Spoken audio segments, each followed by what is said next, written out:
Bigotry can be manifested through racism, through anti-Semitism, right? And I just did the discussion with my uncle Rick, a Vietnam veteran, born 1947 in the Jim Crow segregated South, and he talked about how he was like, yeah, like I'm white and I didn't like the KKK. My family didn't like the KKK. Like, they were a group of bigoted people basically who oftentimes didn't like stuff about themselves, or they had a shitty life, or they were poor, or they made horrible decisions, or drank too much, and then they just said, F the black people, it's their fault. Yeah, exactly. It's a great exercise in positive psychology. If you can tell, my sarcasm is really is really bubbling through here.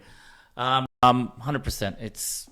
It's just a very short-sighted way of thinking, and a very kind of like and to you alluded to earlier, a very simplistic way of thinking too. It's like, yeah. Oh well, and it's also very egotistical in a sense, right? And you're kind of thinking to yourself like, I am above criticism, so it's not my fault that all this shit's happening to me. It's everyone else's fault. Oh wait, hold on. This specific, like you said, this specific group of people, they have more than me. I always see like these Moroccan teenagers. I always see Chinese people walking by. They all have, I don't know, Gucci suits on, whatever it is. Don't know whether they're saying.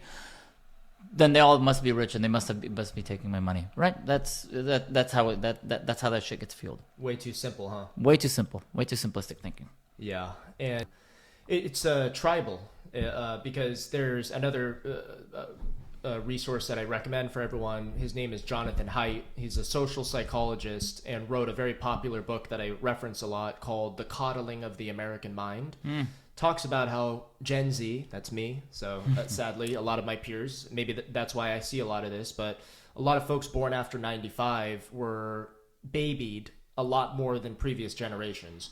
Had a little bit to do with 9/11, had a little bit to do with screens coming out, video games, cell phones, but people my age, and I was born 97, when I was... and also hysterical media, by the way, if I may add.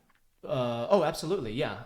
Exactly, yeah. And part of what he talks about is humans at our core, as a psychologist, humans at our core tend to be tribal, right? And there's good reasons for that, right? Disease transfers, all that stuff throughout time.